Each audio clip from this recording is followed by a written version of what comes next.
രോമങ്ങള് രജസ്കണത്തിൽ നിന്നാക്കി നിങ്ങളെ ഇണകളാക്കുകയും ചെയ്തു. ഒരു സ്ത്രീയും ഗർഭിണിയാവുകയോ പ്രസവിക്കുകയോ ചെയ്യുന്നില്ല അവന്റെ, അതായത് അള്ളാഹുവിന്റെ അറിവ് കൂടാതെ. ആയുസ് ലഭിച്ചവർക്ക് അത് പൂർത്തീകരിച്ച് ലഭിക്കുന്നതും ആയുസ്സിൽ കുറവ് വരുന്നതൊക്കെ ഒരു ഗ്രന്ഥത്തില് രേഖപ്പെടുത്തിയിട്ടല്ലാതെ ഇല്ല. ഇതൊക്കെ അള്ളാഹുവിന് വളരെ എളുപ്പകരവുമാണ്.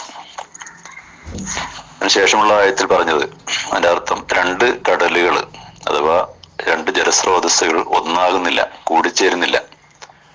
ഒന്നില് ശുദ്ധമായ കുടിവെള്ളം, മറ്റൊന്നില് ചവർപ്പുള്ള ഉപ്പുജലം. രണ്ടിൽ നിന്നും നിങ്ങൾ മൃദുമാംസം, അതായത് മത്സ്യവിഭവങ്ങൾ ആഹരിക്കുന്നുണ്ടല്ലോ. നിങ്ങൾക്കണിയാനുള്ള ആഭരണങ്ങളും അതിൽ നിന്ന് നിങ്ങൾ പുറത്തെടുക്കുന്നു, ഉൽപ്പാദിപ്പിക്കുന്നു. തിരമാലകളെ ഭേദിച്ചുകൊണ്ട് ഓടുന്ന കപ്പലുകൾ വഴി നിങ്ങൾ അള്ളാഹുവിന്റെ അനുഗ്രഹങ്ങൾ കരസ്ഥമാക്കുന്നതും കാണുന്നുണ്ടല്ലോ.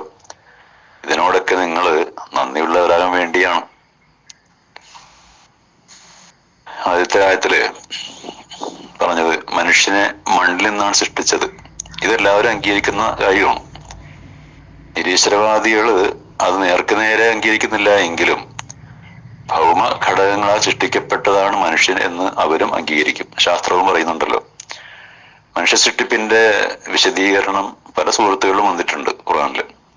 ഇപ്പൊ സുഹൃത്ത് സാദിൽ പറഞ്ഞു, ഇത് ഖാല റബ്ബുക മലായികത്തി ഇന്നി ഖാലിഖും ബശറൻ മിൻ തീനിൻ ഫഇദാ സവൈതുഹു വനഫഖ്തു ഫീഹി മിർ റൂഹി ഫഖഉ ലഹു സാജിദീൻ. നിന്റെ റബ്ബ് മലക്കുകളോട് പറഞ്ഞു, ഞാൻ കളിമണ്ണിൽ നിന്നൊരു മനുഷ്യനെ സൃഷ്ടിക്കാൻ പോവുകയാണ്. അവനെ നാം രൂപപ്പെടുത്തുകയും എന്റെ ആത്മാവിൽ നിന്നും ഞാൻ ഊതി അവന് ജീവൻ നൽകുകയും ചെയ്യുമ്പോൾ നിങ്ങൾ അവന് സുജൂദ് ചെയ്യണം. അങ്ങനെ അതനുസരിച്ച് മലക്കുകൾ ഒന്നടങ്കം സുജൂദ് ചെയ്തു.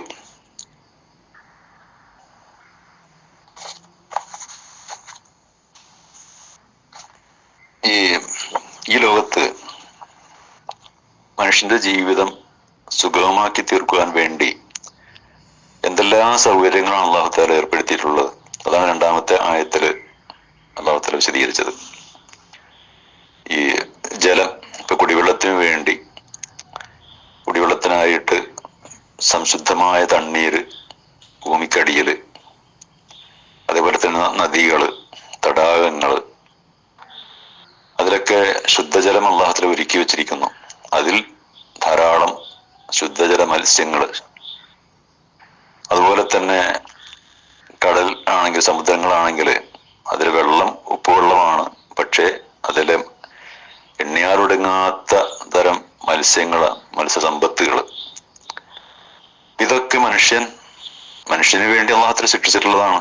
അവന്റെ ജീവിതത്തിന്റെ സുഗമമായ മുന്നേറ്റത്തിന് വേണ്ടിയിട്ടാണ്.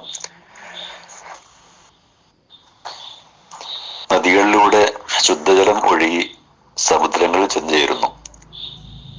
സമുദ്രങ്ങളിലെ വെള്ളത്തിന് അതുമൂലം ഒരു മാറ്റം സംഭവിക്കുന്നില്ല. ഇനി കടൽ ജലമാകട്ടെ അത് നദികളിലേക്ക് കയറി അവയെ അശുദ്ധമാക്കുന്നുമില്ല, ഉപ്പുവെള്ളമാക്കുന്നുമില്ല.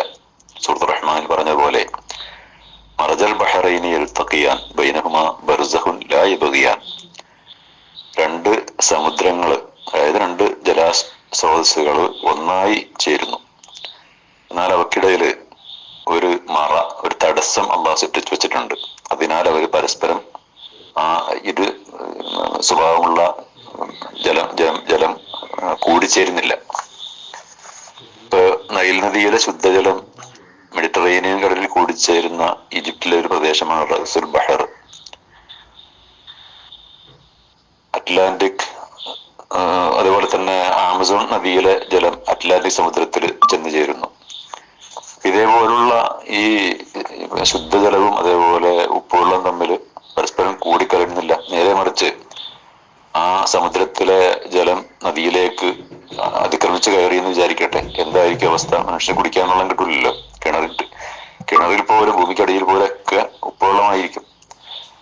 അതുപോലെ തന്നെ കടലിൽ നിന്ന് ആഭരണങ്ങൾക്ക് വേണ്ടി മുത്ത്, പവിഴം, ഇങ്ങനെ എത്രയോ സാധനങ്ങളാണ് ശേഖരിക്കുന്നത്. പിന്നെ ഇവിടെ കപ്പലുകളെ കുറിച്ച് പറയുകയുണ്ടായി. കപ്പലുകൾ മനുഷ്യർക്ക് നൽകപ്പെട്ടൊരു വേറെ അനുഗ്രഹമാണ്. നൂഹ് നബിയാണ് ആദ്യമായ കപ്പൽ നിർമ്മിച്ചതെന്ന് പറയപ്പെടുന്നുണ്ട്. അള്ളാഹു തആലയാണ് അതിനുള്ള സാങ്കേതിക വിദ്യ നൂഹ് നബിക്ക് നൽകിയത്. ഇത് ഖുർആനിൽ പറയുന്നുണ്ടല്ലോ. അപ്പൊ നമുക്കറിയാമല്ലോ, ഏറ്റവും അടുത്ത് ഈ ഹോർമൂസ് കടലിടുക്കിലെ ഭീഷണിയെ തുടർന്ന് എത്രയോ കപ്പലുകൾ കുടുങ്ങിക്കിടന്നു. ലോകത്ത് എത്ര വലിയ സാമ്പത്തിക പ്രശ്നങ്ങളും വിലക്കയറ്റമൊക്കെ അതുപോലെ ഉണ്ടായിട്ടുണ്ട്. അപ്പൊ കപ്പലുകളും ഒക്കെ ഇതൊക്കെ അള്ളാഹുവിന്റെ അനുഗ്രഹത്തിൽപ്പെട്ടതാണ്. ആ ഇതൊക്കെ ഇത്രയും അനുഗ്രഹങ്ങൾ ചെയ്ത അള്ളാഹുവിന് നിങ്ങൾ എന്തുകൊണ്ട് നന്ദി കാണിക്കുന്നില്ല? നന്ദിയുള്ളതായി ജീവിക്കണം. അള്ളാഹുവിന് മാത്രം നിങ്ങൾ ഇബാദത്ത് ചെയ്യുക, ഉള്ളവർക്ക് ഇബാദത്ത് ചെയ്യാതിരിക്കുക. ഇതാണ് ആയത്തിലൂടെ അള്ളാഹു മനുഷ്യ സമൂഹത്തോട് ഉപദേശിക്കുന്നത്. അൽഹംദുലില്ലാഹി റബ്ബിൽ ആലമീൻ.